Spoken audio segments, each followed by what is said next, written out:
Bismillahirrahmanirrahim. Assalamualaikum warahmatullahi wabarakatuh. Waalaikumsalam warahmatullahi wabarakatuh. Baik, sahabat pimpinan di Sivitas Darut Tauhid, apa kabarnya siang hari ini? Mudah-mudahan Allah memberikan berbagai hal kebaikan kepada kita semuanya. Insya Allah. Amin. Hanya beberapa saat lagi di bulan Ramadan kita menjelang akhir ini injury time kalau dalam permainan itu ya. Mudah-mudahan banyak hikmah apa yang disampaikan di pertemuan santri kemarin bahwa di akhir dari program Ramadan ini maksimal bersama dengan Quran dan yang lain sebagainya. Insya Allah hari ini kita akan tentunya dapat ilmu berbagi hal di forum manajemen ini bersama dengan Ketua Yayasan Darut Tauhid, Bapak Haji Gatot Kunta Kumara. Alhamdulillah sudah hadir dari tadi ya. Assalamualaikum Pak Haji Gatot. Waalaikumsalam warahmatullahi wabarakatuh. Pak Bagja, apa kabar? Alhamdulillah, Alhamdulillah. Sehat, sehat Pak Haji. Iya, Alhamdulillah. Ini hari bulan Ramadan dan mungkin tidak hanya berdoa tentang spiritual, tapi berdoa apa yang harus disiapkan nanti mungkin ya. Ya. Baik, apa nih yang akan disampaikan pada kesempatan hari ini, Pak? Baik, kita hari ini Buat diskusi tentang leadership, tentang kepemimpinan yang efektif ya. Karena tidak mudah menjadi seorang pemimpin, perlu ilmu, perlu wawasan, dan perlu kita latihan sama-sama sehingga nakoda kapal yang kita nakodai ini bisa berjalan, bisa mengarungi lautan dalam kondisi apapun dan sampai tujuannya gitu, insya Allah. Nanti ini yang kita diskusikan. Baik, teman-teman sekalian, nampaknya akan menjadi pembahasan yang sangat menarik berbicara tentang leadership. Bagaimana leadership adalah sesuatu hal yang menarik bagi pimpinan, bagi kita yang menjalankannya. Apalagi harus berkorban. Nah, ini ada salah satu kalimat berkorban tuh dari ini bagaimana nih kita bisa berkorban ya. Levelnya seperti apa? Nah, kita akan bahas insya Allah bersama dengan Pak Haji Gatot Kumara. Silakan untuk mengefisienkan waktu barangkali Pak, disilakan untuk menyampaikan di sesi materi leadership-nya untuk kita semuanya. Baik. Bismillahirrahmanirrahim. Assalamualaikum warahmatullahi wabarakatuh. Alhamdulillahirabbil alamin. Allahumma shalli ala Muhammad wa ala alihi washabihi wa tabi'in ajma'in.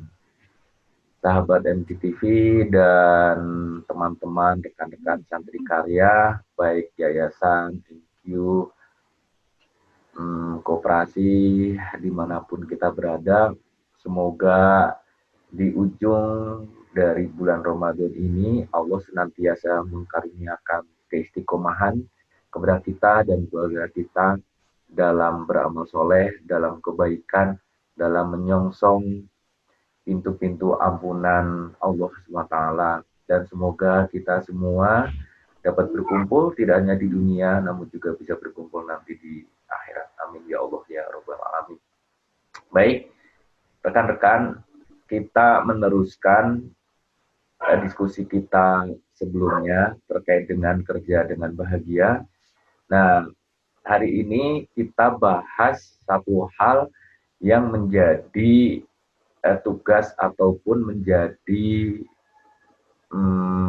tanggung jawab kita. Bagaimana kita menjadi seorang pemimpin, menjadi seorang leader, menjadi seorang manajer, menjadi seorang ketua di berbagai peran dan amanah yang kita emban.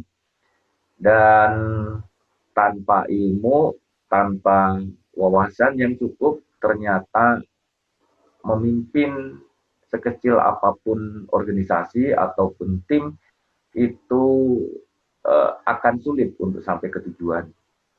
Seperti halnya kita mengendarai mobil ataupun motor begitu, kalau nggak punya ilmu bagaimana cara mengendarainya, bagaimana cara menyupir, bagaimana cara nginjak rem, starter, dan lain sebagainya, itu membuat kita pusing dan akan stres sendiri. Demikian juga sama kalau kita analogikan di Darut Tauhid dengan berbagai peran yang ada, kita nggak punya ilmu yang standar, nggak punya wawasan yang cukup untuk mengelola sebuah tim ini ataupun organisasi, biasanya kita tidak akan sampai ke tujuannya. Maka kita hari ini akan bahas, akan diskusi, sahabat MTTV dimanapun sahabat berada terkait dengan kepemimpinan yang efektif leadership. Baik, saya sudah menyiapkan slide. Nah, kepemimpinan. Kalau kita bicara tentang kepemimpinan, maka sebenarnya di umat Islam itu ada sosok pemimpin yang luar biasa, yang pengaruhnya itu melewati batas waktu, batas peradaban, begitu. Bahkan ini merupakan sosok agung yang memang menjadi panutan seluruh umat manusia harusnya, begitu. Yaitu Nabi kita, Nabi besar Muhammad SAW. Kenapa beliau menjadi sosok pemimpin yang hebat, pemimpin yang luar biasa?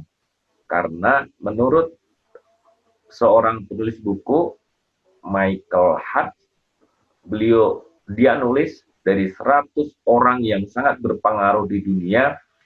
Michael Hart itu menempatkan Rasulullah Muhammad SAW nomor 1, bukan karena ajarannya, bukan karena ekonominya, bukan karena hartanya, namun ternyata salah satu yang menjadi dasar Michael Hart menjadikan Muhammad Rasulullah SAW sebagai seorang pemimpin nomor 1 di dunia yang paling hebat adalah karena pengaruhnya. Jadi kepemimpinan ini sederhananya adalah bagaimana pengaruh seorang pemimpin itu bisa menggerakkan timnya, bisa menggerakkan komunitasnya, bisa menggerakkan yang dipimpinnya. Semakin lebar, semakin besar pengaruhnya, maka pemimpin itu semakin hebat.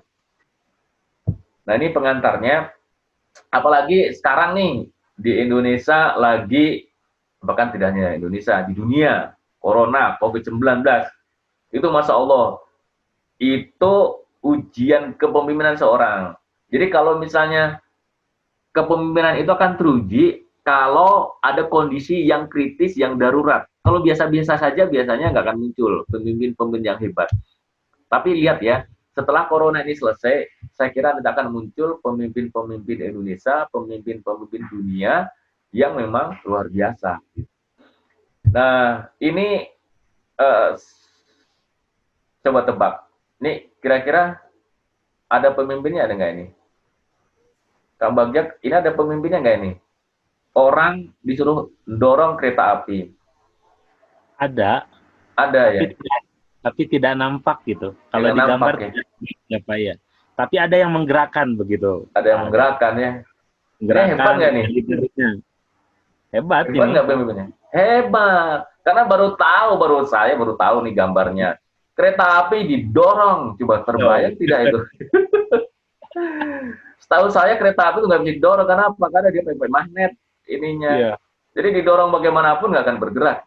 Tapi yang kalau di sini ada pemimpinnya meyakinkan orang untuk mendorong kereta api. Nah, itu bagus, luar biasa. Menjadi kumpul orang dan yakin bisa didorong. Yakin, ada orang gitu. Iya. Terpengaruh nih oleh orang yang memimpinnya itu. Iya. Dan nggak tahu lagi di mana ini pemimpinnya gitu. Iya. Kalau kita kan ini, kalau orang yang nggak ada ini ya, yang tidak ada kepentingan terhadap kereta api atau orang-orang ini ngapain gitu, kurang kerjaan. Tapi pemimpin yang hebat itu bisa menafikan ataupun bisa menjawab dan meyakinkan pengikutnya, komunitasnya bahwa tidak ada kata yang nggak bisa, tidak ada kata yang nggak ada gunanya gitu. Seorang pemimpin itu bisa merubah segala sesuatunya menjadi hal yang memang masuk akal gitu. Nah, apa itu kepemimpinan? Jadi saya ngambil ada teori menurut pendapat Josh Terry. Kepemimpinan adalah kegiatan mempengaruhi orang-orang untuk bersedia berusaha mencapai tujuan bersama. Nanti rekan-rekan bisa cari ya, definisinya banyak banget nih. Dari Cons and O'Donnell, Davis, Wexley, Yuki, banyak hal. Tapi ini, yang tadi definisi-definisi itu yang digagas dan dilontarkan dari dunia barat, itu mereka menemukan bahwa aspek kepemimpinan itu sebagai sebuah konsep interaksi, relasi, ada otoritas di situ, kegiatan mempengaruhi, mengarahkan dan mengkoordinasi cuma secara horizontal semata gitu. Jadi kalau sukses ya dapat uang, tujuan tercapai, harta benda, terkenal, publisitas, pengaruh begitu. Itu dunia barat. Sehingga kalau misalnya kita head to head kita bandingkan dengan referensi dari literatur Muslim, literatur Islam ataupun kita nih, maka sebenarnya ini tidak begitu berpengaruh begitu. Mengapa? Karena kita meyakini di Islam bahwa walaupun seorang itu berhasil dari sisi dunianya, misalnya dia sebagai seorang pemimpin itu hebat, dia punya pengikut, bisa menggerakkan banyak orang begitu ya, bisa berhasil dari sisi dunianya. Namun kalau misalnya nasibnya di akhirat itu terlunta-lunta, nggak selamat di akhirat gitu ya, bahkan berkumpul, namun dibilang mendalik di neraka begitu, itu sebenarnya nggak sukses gitu.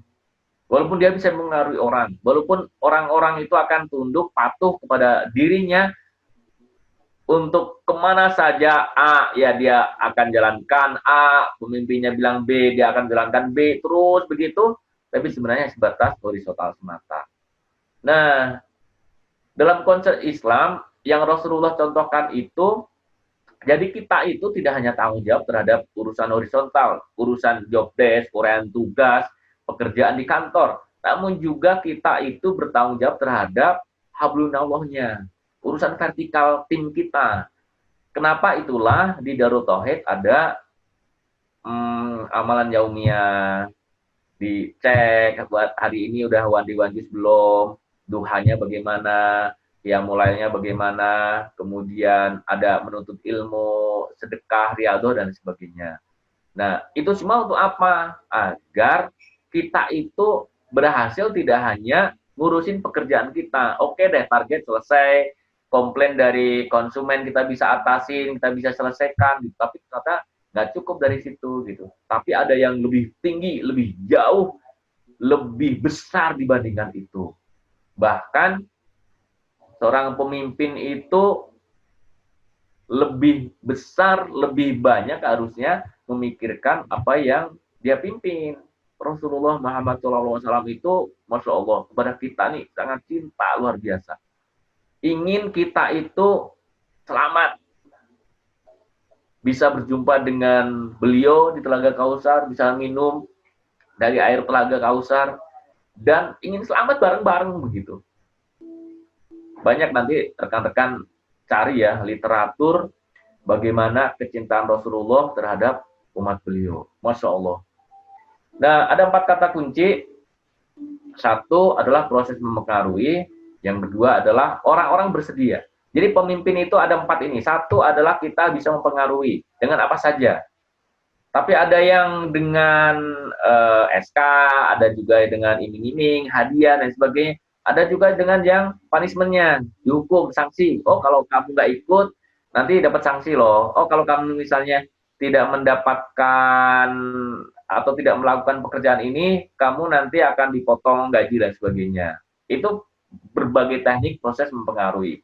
Tapi proses mempengaruhi yang paling hebat adalah proses yang diikutin oleh timnya dengan sukarela. Kenapa? Karena kecintaan dan satu visi misinya dengan apa yang seorang pemimpin lakukan. Yang kedua, memang bersedia, sukarela. Yang ketiga, bergerak tuh. Kayak tadi, ayo kita ngantri pesawat terbang di tangga itu. Datang tuh, yuk kita mendorong kereta api. Mendorong. Padahal mungkin nggak tahu untuk apa yang mendorong kereta api ya. Untuk apa yang ngantri di rel di bandara di tangga seperti itu. Boleh jadi sebagian mungkin pada nggak tahu. Tapi karena pengaruh yang hebat, meyakinkan, maka itu mereka ikutin. Ada tujuan bersama. Nah, tujuan bersama ini biasanya bisa dikomunikasikan dengan baik, sangat clear, sangat jelas. Seorang pemimpin itu biasanya seorang orator yang ulung, seorang pembicara yang hebat, seorang yang kalau bicara itu orang yang mendengar itu, aduh, amazing gitu. Itu biasanya orator yang ulung. Dan Darut Tauhid punya tuh, Agim itu luar biasa, seorang pemimpin yang hebat. Contohnya apa? Pengajiannya. Lihat, contoh kecil kalau beliau menjelaskan sesuatu, misal tentang makanan, itu kita sampai bisa ngebayangin rasanya seperti apa, makanannya bagaimana, dan kita ingin di otak kita itu terbayang gitu. Karena komunikasi adalah theater of mind. Jadi membayangkan sesuatu yang memang kita belum ada di dalam kita. Seorang pemimpin itu bisa membangun visi, misi, tujuannya secara clear. Nah, ini ada perahu nih. Coba kalau teman-teman mana nih yang pemimpinnya mana nih? Kang Bagja, kalau Kang Bagja mana nih pemimpinnya? Kalau dilihat dari kalau nampak yang belakang tuh, ini mah penilaian saya aja, Pak. Pemimpinnya yang belakang. Ini tulisan bagus nih. I'm so glad the whole is in our end. Dia senang nih yang berdua ini, asik nih. Lubangnya itu nggak ada di kita, di mereka. Jadi mereka sibuk gitu. Tapi kalau sebuah perahu ini berlubang, ada masuk air di lautan, walaupun di sini itu nggak ada lubangnya, kira-kira airnya masuk sini nggak? Lama-lama akan masuk, bener Kang Bagja ya? Akan tenggelam nggak? Ya, masuk. Masuk, akan tenggelam gitu. Jadi ini kalau kondisinya kita cari selamat masing-masing, ini nggak ada pemimpinnya nih. Jadi ini berleha-leha, mereka capek kerja gitu ya, melihat padahal ini satu perahu. Hanya yang ngeliatin gitu. Harusnya sih mereka bekerja sama, ada seorang pemimpin. Jadi kalau menurut saya di sini sih nggak ada pemimpinnya. Karena cari selamat masing-masing, yang capek-capek kerja-kerja gitu ya, yang leha-leha gitu. Nah, seorang pemimpin itu bisa memetakan, memilih, dan memilah mana yang harus dikerjakan. First thing first. Dari sekian prioritas yang harus lakukan, kelihatannya kan, wah itu penting, ini penting, itu sangat penting, ini genting. Penting dan genting beda ya, nanti kita bahas lain waktu. Nah, pemimpin itu bisa memprioritaskan mana yang lebih duluan yang harus kita kerjakan. Gitu. Nah, dari sini, maka dari kasus ini, nggak ada seorang pemimpin di sini, pasti semuanya akan tenggelam gitu, karena di satu perahu. Nah, kasus ini banyak terjadi. Apalagi kalau misalnya seorang pemimpin itu seperti ini lompat duluan nih. Wah, kapal saya ini akan tenggelam, misalkan lompat duluan gitu. Itu bukan nakoda yang baik gitu. Bahkan nakoda yang hebat itu adalah dia lompat terakhir. Nah, posisi seorang pemimpin itu the last man standing. Nah, orang yang terakhir yang berdiri kalau ada persoalan. Jadi kalau misalnya orang lain itu ketakutan, lari kondisinya gitu ya, cari selamat sendiri-sendiri, seorang pemimpin yang hebat itu enggak, justru dia hadir di tengah lapangan, dia hadir di tengah pertempuran, dia hadir di tengah persoalan dan masalah. Untuk apa? Mencari solusinya. Walaupun dia nggak terpikir bagaimana caranya, tapi dia biasanya hadir gitu. Dia biasanya hadir. Bagaimana sekuat dia, semampu dia gitu, memotivasi orang agar bisa bergerak, memotivasi orang agar dia terus berkembang, agar mengatasi ini gitu. Nah, fungsi kepemimpinan itu menjalankan manajemen 4 hal. Plan to check action. Ini teorinya sudah ya, sering kita bahas ya, di manajemen mutu dan sebagainya. Planning, organizing, exploiting, controlling. Biasanya seorang pemimpin itu dari 4 fungsi ini yang paling harus hadir ya, yang paling harus hadir ada 1 di planning, yang kedua di controlling. Kalau organizing sama actuating itu kita bisa delegasikan. Kalau kita punya tim, bisa orang lain yang mengerjakan. Tapi kita wajib hadir di mana? Di perencanaan sama di controlling. Controlling itu ada berbagai istilah, ada evaluasi, ada monitoring, ada pendampingan, ada macam-macam dengan tekniknya audit, ada audit legal, audit manajemen, audit keuangan, macam-macam ininya gitu. Cuma kita harus hadir, minimal tahu planning, organizing, actuating, controlling. 2 itu planning. Kenapa planning kita harus hadir? Karena sangat penting. Bagaimana mungkin kita bisa menggerakkan tim kita, organisasi kita nyampe tujuan kalau kita nggak tahu apa yang kita merencanakan gitu. Nah, pemimpin yang hebat itu biasanya 5 tahun, 10 tahun, 15 tahun mendatang itu sudah terbayang. Nah, yang tadi 4 poin tadi, planning, doing, checking, action gitu ya, plan, do, action itu tadi lingkarannya gimana, mana yang duluan. Buat pemimpin itu nggak ada yang duluan. Jadi kita hadir di semua tempat, kadang-kadang kita di planning, kadang-kadang kita di doing-nya, kadang-kadang di checking, kadang-kadang di action, semua hampir tiap waktu. Kenapa? Karena yang kita emban amanahnya, responsibel yang nempel di kita, itu tidak di planning saja, tidak di checking saja, tidak di actionnya saja, tapi di semuanya hadir gitu. Makanya kalau di Darut Tauhid, AA beberapa kali menyampaikan di Darut Tauhid itu bukan bekerja, tapi berjuang. Kalau berjuang itu nggak ada jam berjuang, maaf nggak ada jam kerja, nggak ada batasan gitu. Itulah maknanya bahwa kita itu harus hadir di persoalan apapun gitu. Karena nggak bisa dipisahkan. Apakah kita di kantor, di jalan, di rumah, begitu ya. Kalau terjadi sesuatu terhadap apa yang kita emban nih amanahnya, maka anytime kita kan harus handling itu gitu. Nah sekarang nih masa COVID-19 ini kita nggak bisa, wah nanti juga akan selesai gitu. Nggak bisa, karena kita harus memikirkan solusinya apa nih yang harus terjadi ke depan. Prediksi ke depan, predictable, forecast, itu di planning. Checkingnya, evaluasi, oh kenapa ya tidak bisa terjadi, targetnya nggak tercapai. Itu antara planning sama checking, kontrol, pengawasan gitu. Tapi seorang pemimpin ya harus ngambil keputusan kalau terjadi sesuatu gitu.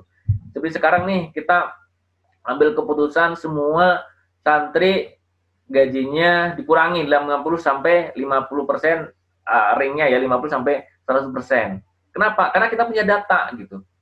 Kita punya data sehingga ngambil keputusan untuk kebaikan semuanya gitu. Ada istilah helikopter view. Helikopter view itu semakin tinggi helikopternya, itu pandangannya itu semakin luas, betul nggak, Kang Bokja ya? Jadi kalau kita di bawah pohon kelapa, ya kita hanya lihat rumput, pohon-pohon kecil yang di bawah pohon kelapa. Tapi kalau kita naik semakin ke atas nih, semakin ke atas, naik gitu ya, di pohon kelapa, di puncaknya, maka kita akan tahu, oh sebelah sana itu ada pohon mangga, sebelah sana pohon jambu, oh di sana rambutan, oh di sana itu kekurangan air, oh di sana itu ada kebun. Semakin tinggi lagi itu, kita akan semakin jauh memandangnya. Pemimpin yang hebat itu harus memiliki helikopter view yang merata. Sehingga apa? Sehingga data, informasi, fakta itu nyampe, dia punya. Sehingga saat ngambil keputusan, itu dia lakukan yang terbaik. Nah, sebenarnya untuk seorang manajemen, pemimpin itu mengelola 1, 2, 3, 4, 5, 6. 6 poin ini. Di helikopter view itu apa sih yang diamati? Dia ngamatin 6 poin ini. 1, sumber daya manusianya, man-nya. Yang kedua, uangnya, punya nggak? Yang ketiga, sarana prasarananya. Yang keempat, peralatannya, mesin, tool-nya. Kelima apa? Metode pengerjaannya. Yang terakhir adalah pasarnya ataupun konsumen ataupun jamaah. Nah, kita sebagai seorang pemimpin, apapun levelnya, maka 6 poin ini biasanya itu ada di amanah di kita. Sumber daya manusianya ada tuh timnya, uangnya ada anggarannya, material itu sarana prasarana, mungkin sebatas pensil, kertas, ataupun komputer, atau kantor begitu ya, itu kita juga kelola juga, mesinnya, sarana prasarananya, alat produksinya, mungkin kendaraan, motor ataukah mobil, atau misalnya Infokus untuk menunjang keberhasilan dari pekerjaan kita. Metode ini adalah bagaimana caranya kita bisa mengerjakan sesuatu seefektif dan seefisien mungkin. Efektif dan efisien. Nanti kita diskusi, efektif efisien. Metode. Jadi seorang pemimpin itu kita harus menemukan cara, metode. Agar apa? Agar saat tim kita itu melakukan suatu kesalahan, maka kita bisa mengkoreksi begitu.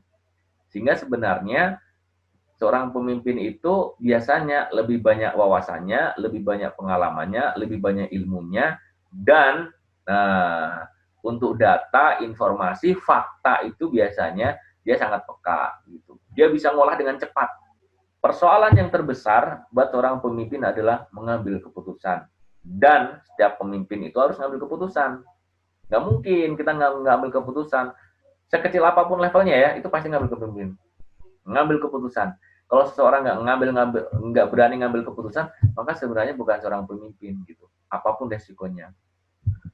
Terakhir ya, jamaah, market begitu ya.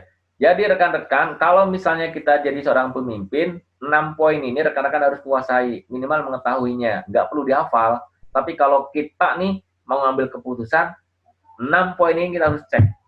Apakah sumber dayanya bagaimana, finansialnya bagaimana, sarana prasarana ada tidak gitu. Toolnya, alatnya, metodenya udah terbaik atau belum. Kemudian ya pasarnya atau jamaahnya ada tidak gitu. Kalau kalian kan pelanggan, kalau sekolah adalah guru, siswa, orang tua. Kalau misalnya di mana di wisata hikmah adalah peserta, alumni dan sebagainya gitu. Nah, efektif dan efisien. Sebenarnya ini ada bab tersendiri ya, kita diskusi, tapi tadi karena udah saya singgung, saya sampaikan. Bedanya efektif sama efisien itu apa? Efektif itu mengerjakan sesuatu yang benar. Kalau efisien itu mengerjakan sesuatu dengan benar. Jadi, saya pernah sampaikan kalau efektif itu tujuan tercapai, tapi kadang-kadang biaya, resources itu kadang-kadang nomor 2, nomor 3. Nggak ada efisiensinya. Uangnya mungkin akan habis gitu ya, tapi tujuan tercapai. Kalau efisien biasanya ke benda. Nanti kita bahas ya yang lainnya. Dan biasanya kalau efektif itu sesuatu yang memang kita memprioritaskan tujuan tercapai. Contoh begini, kita milad Darut Tauhid nih, diputuskan 1 bulan sebelum milad, itu baru diputuskan, yuk milad jadi nih 1 bulan. Nah, itu karena jaraknya cuma 1 bulan, yang harusnya dipersiapkan 3 bulan, itu terkadang biaya, resources, energi, waktu, dan sebagainya, begitu ya, itu mau kita curahkan di situ. Untuk apa? Terselenggaranya kegiatan milad secara baik, dengan benar, gitu. Secara baik, sukses saja itu. Tapi biasanya biaya gitu ya, orang dan sebagainya itu ngumpul semua di situ gitu. Kegiatan-kegiatan yang biasanya harian itu kadang-kadang terlewat. Nah, kalau efisien itu di mana waktu paling pendek, paling cepat, biayanya paling sedikit, dan sumber dayanya yang paling sedikit, paling ringan. Itu biasanya kalau efisien. Kalau efektif, tujuannya yang tercapai gitu. Nah, dalam Islam itu di beberapa literatur, nanti tolong ya yang di sini ada para ustadz, tolong kalau ini ada yang kelewat bisa diperbaiki atau bisa dikoreksi. Saya menemukan pengertian pemimpin itu 1, roi, riayah, menggembala, memelihara, mengarahkan, dan memberdayakan. Bukhari Muslim. Jadi setiap kalian adalah pemimpin, roi, dan setiap kalian akan dipintai pertanggungjawabannya. Seorang imam adalah pemimpin atau roi dan akan dimintai pertanggungjawabannya. Seorang suami atau rojul adalah pemimpin terhadap keluarganya dan akan dimintai pertanggungjawabannya. Seorang istri adalah pemimpin dalam rumah suaminya dan akan dimintai pertanggungjawabannya. Seorang pembantu, khodim adalah pemimpin terhadap harta majikannya dan akan dimintai pertanggungjawabannya. Setiap kalian adalah pemimpin dan akan dimintai pertanggungjawabannya. 1. Jadi setiap orang itu pemimpin. Dan pemimpin itu apa sih? Mempengaruhi diri kita sendiri untuk berbuat baik, berbuat benar, mempengaruhi orang lain, timnya agar berbuat baik dan berbuat benar. Dan jangan salah, tugas pemimpin itu bukan mengerjakan. Tugas pemimpin itu adalah menggerakkan orang, mempengaruhi agar mereka bergerak. Mengerjakan sesuatu itu adalah beri contoh. Seperti Rasulullah Muhammad SAW menggali parit, beliau menggali tuh. Menggali. Untuk apa? Agar sahabatnya itu ikut menggali. Kita menggerakkan tukang tembok, kita nembok 1, 2 gitu ya. Tapi kalau kita semuanya kita yang mengerjakan, nanti tim kita yang tepuk tangan, asik, semuanya dikerjakan oleh leader kita, oleh manajer kita, oleh kabak kita, oleh direktur kita. Mereka jadi penonton. Nah, itu bukan pemimpin yang hebat. Akan terjadi delegasi terbalik. 2, imam. Imam, pemimpin yang selalu berada di depan. Kata imam akan dengan kata amam di depan. Nah, imam itu juga karena ini depan, maka kalau ada kondisi darurat, kondisi kritis, kita nggak boleh di belakang. Rasulullah Muhammad SAW waktu Madinah, malam-malam, tengah malam terjadi suara yang sangat keras, orang-orang pada ketakutan keluar dari rumah, orang-orang yang berani mau mendatangin suara itu, tapi di tengah perjalanan Sahabat ini sudah ketemu dengan Rasulullah dan sabda beliau, nggak ada apa-apa, tenang. Saya udah cek ke sana, nggak apa-apa, ada suara saja. Di depan, Ibnu Hayyim menyatakan bahwa seorang pemimpin selain siap untuk menjadi imam, tapi juga harus siap menjadi makmum. Ini menarik nih. Ada rumus sederhana. Pemimpin memimpin, pengikut mengikuti. Rumusnya sederhana ya, pemimpin memimpin, pengikut mengikuti. Kalau nih ada pemimpin yang mengikuti siapa yang dipimpin, sebenarnya dia pemimpinnya di atas kertas. Harusnya rumusnya kan pemimpin memimpin, pengikut mengikuti. Bukan terbalik. Pemimpin mengikuti, pengikut memimpin. Terbalik-balik gitu. Jadi kalau misalnya seorang pemimpin nih tidak diikuti oleh timnya, tidak dipercaya oleh timnya, maka sebenarnya ya harus evaluasi diri. Banyak hal yang harus dia perbaiki, banyak hal yang harus dia lakukan.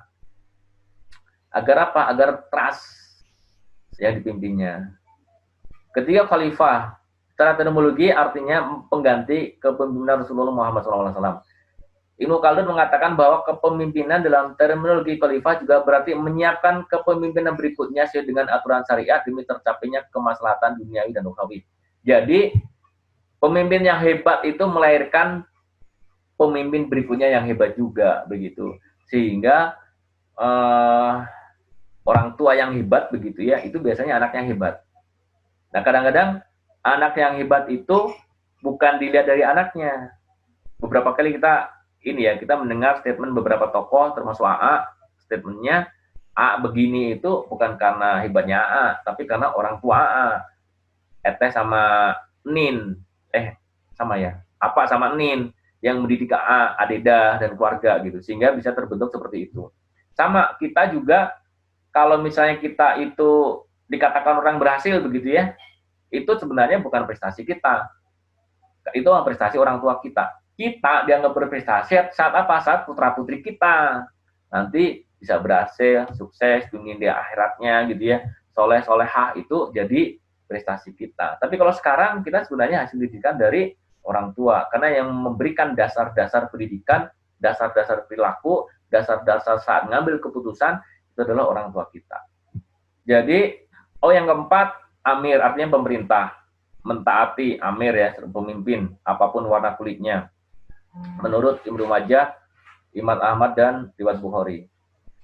Baik, apa bedanya manajer sama leader? Kalau manajer itu diangkat, ada SK-nya, ada pengakuan suatu organisasi, komunitas, ataupun perusahaan, instansi, pemerintahan dan sebagainya, itu manajer tuh. Tapi kalau leader, itu muncul karena kemampuan seseorang memberikan solusi di persoalan-persoalan komunitasnya. Contoh begini, kita di komplek nih, ada manajernya, level gitu ya, manajerialnya. Ada RT, ada RW, kemudian ada juga Pak Lurah, ke atas begitu ya. Kalau di perusahaan, di Darut Tauhid, ada Kabak, Kasubag, ada manajer, ada wakil direktur, ada direktur, itu manajer tuh. Kenapa? Karena ada SK-nya. Tapi kalau leader, itu nggak ada SK-nya. Pemimpin tuh nggak ada SK-nya. Muncul dari masyarakat, dari komunitas itu, dan dia biasanya bisa memberikan solusi. Kalau ada suatu persoalan di warga, misalnya komplek kita itu sampahnya tidak tertangani dengan baik. Kalau kita punya ide, gagasan tentang menyelesaikan sampah di komplek, nah biasanya saat ada persoalan-persoalan berikutnya, warga akan dengerin kata kita, dengerin pendapat kita. Itulah secara tidak langsung kita sudah menjadi pemimpin atau menjadi leader di komunitas itu. Makanya kalau misalnya kita ingin menguji kepemimpinan kita, lihat nih persoalan-persoalan di masyarakat kita itu seperti apa. Kalau kita bisa memberikan solusi, maka Masya Allah, itu akan menjadi trust dari masyarakat kepada kita. Rasulullah Muhammad SAW itu dipercaya, diberi emban amanah sebagai Rasul, sebagai Nabi, menyampaikan apa? Menyampaikan kebenaran, menyampaikan wahyu dari Allah lewat malaikat Jibril. Itu sebuah kepercayaan. Masyarakat sebelum tahu Muhammad ini menjadi Rasul dan Nabi, itu trust dulu tuh, membangun leadership, kepemimpinan adalah kepercayaan. Maka rekan-rekan jangan anggap remeh ini hal-hal yang kecil, remeh-temeh begitu ya. Masalah kepercayaan ini termasuk juga di keluarga, di tim kita, di perusahaan kita, di organisasi. Dan biasanya yang paling berat adalah kepercayaan masalah finansial. Masalah finansial ini rumusnya sederhana. Kalau misalnya kita nih sudah, atau tim kita atau siapa saja yang masalah uang kecil aja merasa kecil, diremehkan, sesuatu yang dianggap kecil, maka hampir dipastikan dia nggak bisa ngemban amanah dengan yang lebih besar lagi. Itu udah rumus. Jadi kalau misalnya kita abai terhadap amanah 5.000, 10.000 uang kembalian begitu ya, atau hal yang kecil-kecil seperti itu, kita udah nggak pernah, ini cuma 1.000, cuma 2.000 begitu. Tapi perilaku ini sebenarnya merepresentasikan dari apa? Dari tanggung jawab yang lebih besar. Kalau udah seperti itu, kita tahu tim yang seperti itu sebaiknya sih tidak diberi peran yang besar, tidak diberi peran yang dan tanggung jawab yang besar. Mengapa? Karena perilakunya akan muncul saat kondisi darurat, apalagi akan lompat duluan, akan cari selamat duluan. Kenapa? Hal-hal yang kecil tidak bisa dipercaya, apalagi yang lebih besar. Nah, ini bedanya nih, manajer, leader bersifat reaktif, bersifat proaktif. Sehingga dari tadi yang kita diskusiin, konsep kepemimpinan umum adalah top level, middle level, lower level, itu bentuknya kerucut begini, segitiga. Konsep seperti ini, maka biasanya ya karakteristiknya ini nih, bos tidak salah dan tidak mau disalahkan. Ingat nggak, waktu kita ospek dulu, kita sebagai senior ya, oh senior tidak pernah salah. Pasal 1, pasal 2, kalau senior salah, lihat pasal 1. Itu apa tuh? Ya, itu namanya adalah kepemimpinan yang diajarkan Barat kepada kita, gitu. Bawahan cenderung melayani atasannya, bawahan cenderung yes man, proaktif dan inisiatif kurang. Ada bos kerja, tak ada bos malah-malasan, tanggung jawab rata. Ini karakter yang pertama. Ini yang diajarkan oleh Barat. Di kita, sudah rumusnya. Di kita itu, bahwa pemimpin suatu kaum adalah pelayan bagi kaumnya. Pemimpin itu harus lebih banyak mikir, harus lebih banyak mengeluarkan energinya, lebih banyak harus berkorban, harus lebih banyak memikul tanggung jawab. Jadi sebenarnya kalau dalam kepemimpinan Islam itu segitiganya terbalik. Justru yang paling atas itu adalah tim kita. Kemudian baru level manajemen, middle management, baru yang top levelnya paling besar di bawah. Paling bawah. Yang ini yang paling bawah ini adalah melayani tim di atasnya, memfasilitasi agar apa? Agar timnya itu bisa berhasil. Bahasanya adalah memfasilitasi. Tidak menyuruh ya, tidak memberikan instruksi secara terus-menerus, tapi menjelaskan apa yang harus dilakukan, apa yang nggak boleh dilakukan, mana yang bisa diputuskan, mana yang tidak. Diberikan batas-batasannya. Saya jadi mikir nih, apakah sudah masuk, kita semua udah masuk seperti ini atau belum ya, Masya Allah. Nah, kalau karakteristiknya seperti itu, baganya begitu, maka pemimpin adalah pelayan bagi kaumnya, paling bertanggung jawab, paling berat bebannya, sebagai pendukung timnya, dan sebagai fasilitator tim. Nah, tadi saya bilang, pemimpin itu selalu berpikir positif atas semua kejadian, COVID-19. Jadi jangan bilang, aduh COVID nih, gak ada COVID nih, pekerjaan berkurang dan sebagainya. Nggak bisa. Pemimpin itu harus cari solusinya. Ini saya ingin putarkan ya. Semoga lancar nih videonya. Nah,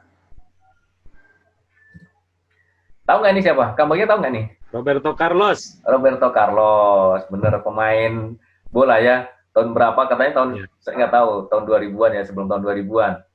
Dia datang ke Jepang. Di bandara sama anak kecil minta tanda tangan, dikasih. Terus, nah, makasih, kasih hadiah. Sebenarnya kan ini iklan sebenarnya ya, tapi karena saya tertarik sama videonya nih. Nah,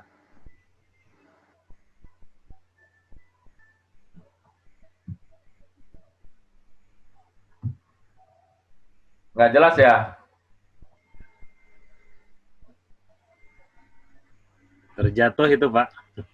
Ya, dia dapat free kick karena ada ini ya, foul ya dari lawannya, free kick ya, tendangan bebas. Dia lihat apa? Kita lihat ya sama-sama. Ini contoh bagaimana seseorang yang berpikir positif ya terhadap semua kejadian yang menimpa dia di lapangan, tentu saja yang ininya. Walaupun ini kalau di lapangan beneran ini nggak akan terjadi, karena namanya iklan ya, kita bisa ambil pelajarannya.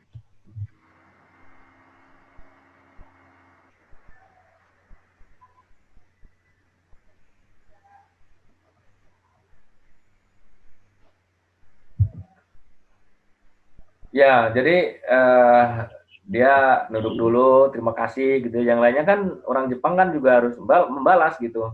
Akhirnya tendangan bebasnya Ya. masuk.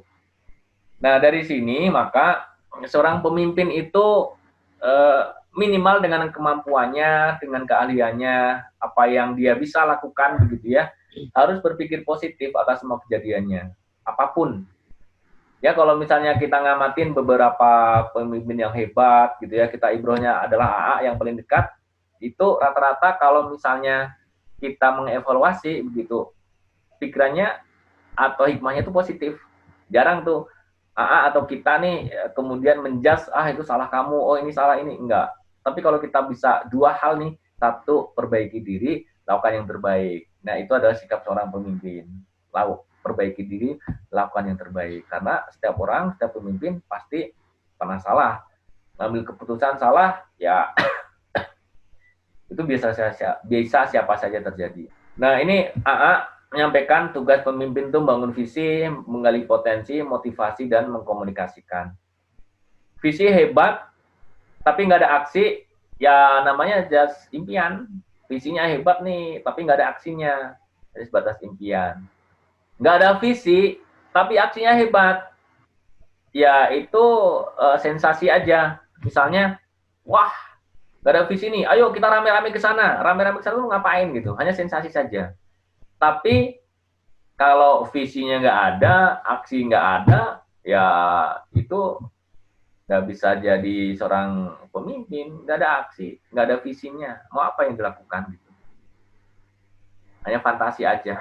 Menggali potensi, kita bisa memetakan nih orang-orang. Dan pertama kali memang jadi begini, seorang pemimpin itu ya sekaligus sebagai konselor, sebagai BPK, sebagai BP ya, sebagai BP, sebagai ayah, sebagai ibu, sebagai orang tua, sebagai kakak, sebagai adik. Jadi serba posisi kita itu miliki gitu. Ada yang curhat gitu ya kepada kita, kita harus dengerin untuk mengenal orang, menempatkan orang dengan potensinya. Motivasi saat kondisinya lagi malas gitu ya, mengevaluasi, termasuk juga mengkomunikasikan. Tadi saya sudah sampaikan ya. Nanti kita bahas bagaimana komunikasi yang efektif. Membangun sinergi. Sinergi ini dengan berbagai latar belakang, tim, umur, dan sebagainya, Masya Allah, itu perlu kita komunikasikan. Baik, begitu, Kang Bagja, ada yang kita perlu diskusi nggak? Atau Kang Bagja ada pertanyaan? Ada pertanyaan nih Pak Haji Gatot nih Ya, dari Ahuripudin ya, dari SMK. ya, Bagaimana nih supaya kita menjadi pemimpin yang ideal, yang disukai oleh bawahan? Minta ya, tipsnya nih yang dirasakan oleh Pak Haji Gatot ya. ya. Apa sih sebetulnya mah tips menjadi pemimpin ideal yang suka disukai oleh bawahan itu? Begitu Pak Baik, pertanyaannya. baik. Pertama nih, kalau misalnya kita nih sebagai pemimpin mau disukai oleh tim kita, walaupun sebenarnya kalau kita ingin menjadi seorang pemimpin yang disukai oleh tim itu boleh-boleh aja, tapi harusnya kita ingin menjadi seorang pemimpin yang disukai Allah, yang dicintai Allah. Gitu. Itu niatnya harusnya ya, tapi nggak apa-apa kita evaluasi bareng-bareng. Nah, pertama adalah kita harus jaga komunikasi kita. Ada satu bahasa, satu kalimat yang saya suka dari orang Sunda itu adalah hade kubasa, goreng kubasa. Mungkin benar ya, begitu artinya ya. Jadi segala sesuatunya mau baik mau buruk itu dengan bahasa gitu. Dengan bahasa. Jadi kalau misalnya kita itu menjaga tutur kata kita, kita pilih dengan kata-kata yang terbaik.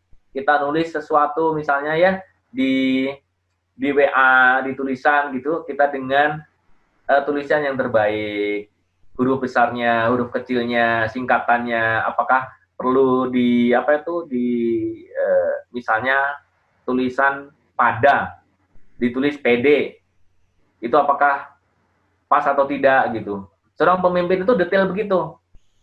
Jadi kita harus jaga komunikasi pertama, komunikasi. Karena kalau komunikasi itu sebenarnya representasi dari akhlak kita. Respon pertama kan sebenarnya kita berbicara. Dan hampir 70% itu masalah itu timbul karena masalah komunikasi, masalah dari kita menyampaikan sesuatu. Contoh begini, kita memberikan penghargaan ke tim kita panggil ke ruangan. Mas, Mas, ini kita beri penghargaan. Sebuah motor loh, motor baru. Tapi datang ke ruangan, lihat. Dari tutur kata diksi, kemudian intonasi, sama fisiologisnya, itu nggak sama. Saya undang ke sini, diundang oleh kita ke ruangan kita, udah duduk sama-sama, kita berikan, ini Mas, ini kunci motornya, karena mendapat hadiah sebuah motor baru atas prestasi kerjanya. Setelah kita bilang begitu, kita maling ke kiri, lu udah cuk gitu. Motor ini Mas, motor terbaik, harganya mahal loh, versi 60 juta. Setelah itu kita cuk lagi.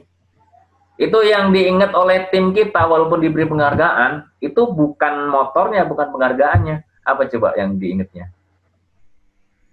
Yang diingatnya ya memalingkan muka, meludahnya.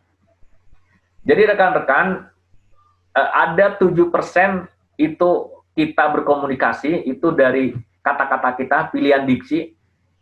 Kemudian 38% dari intonasi, bagaimana cara berbicara, intonasinya keras dan lunaknya, tegas, ataupun suaranya, jenis kata-kata yang kita pilih. Namun 55% adalah dari fisiologis kita. Kita menghargai, kita mengucapkan, pay attention gitu ya ke teman-teman kita, ke tim kita itu, dengan wajah yang gembira, wajah yang sedih, wajah yang marah, itu sangat mempengaruhi. Bagus kata-katanya, tapi muka kita itu marah, muka itu kesel, nggak akan masuk gitu. Termasuk juga saat kalau misalnya kita memberikan peringatan ataupun nasihat, nah itu perlu. Termasuk juga kita harus lihat kondisinya. Waktu yang kerja bahagia itu saya sudah sampaikan tentang teknik berkomunikasi, hal apa yang cara berkomunikasi. Ada yang kaulan syakila, ada kaulan syadida, ada kaulan syakuro gitu ya. Nah, itu berbagai kondisi yang kita harus sampaikan. Nanti lain waktu ya kita teknik komunikasi kita bisa bahas lagi. Namun rekan-rekan, satu adalah tadi ya pertanyaannya adalah komunikasi. Yang kedua, membangun trust. Membangun trust itu sebenarnya adalah hal-hal yang sepele yang membuat kita itu bisa akrab gitu. Building trust, trust building, membangun kepercayaan dari tim. Itu dari mana? Dari memperlakukan kita kepada tim kita itu dengan baik. Walaupun dengan siapa saja, sekesal apapun, sejengkel apapun kita perlu tuh mengontrol emosi kita. Karena pemimpin yang hebat itu adalah bagaimana dia menunjukkan akhlak yang baik kepada timnya, kepada sesama, kepada yang berinteraksi dengan dia, dan itu menjadi amal soleh. Dan yang terakhir, sebagai seorang pemimpin yang ingin dicintai, ya kita harus lebih banyak berkorban, kita harus lebih banyak. Jadi kondisi-kondisi kritis kita hadir, kondisi-kondisi teman-teman kita sulit kita datangin, kita sampaikan mungkin belasungkawa, ucapan terima kasih dan sebagainya. Hal yang kecil yang memang hal yang sepele tapi secara fitrahnya itu tim kita merasa dihargai. Begitu Kang Bagja. Baik, terima kasih Pak Haji. Ya, alhamdulillah nih. Nampaknya masih ada pertanyaan tapi waktu juga. Mudah-mudahan di minggu berikutnya nih nambah ilmu lagi buat para pemimpin ya. Leadership itu seperti apa, detailkan lagi di lapangan seperti apa. Ya, baik, Bapak Ibu sekalian, Pak Kasati, para pimpinan, demikianlah pertemuan kita pada kesempatan hari ini berbicara tentang leadership. Sampai bertemu lagi di minggu depan, insya Allah di jam yang sama. Mudah-mudahan kita bisa bergabung kembali. Kita tutup dengan hamdalah dan doa akhir majelis. Alhamdulillahirabbil alamin. Subhanakallahumma la ilaha illa anta astaghfiruka wa atubu ilaik. Assalamualaikum warahmatullahi wabarakatuh. Waalaikumsalam warahmatullahi wabarakatuh. Baik sahabat MK TV, kita sudahin episode Beranda Inspirasi ini. Kita ketemu minggu depan insya Allah. Terima kasih. Assalamualaikum warahmatullahi wabarakatuh.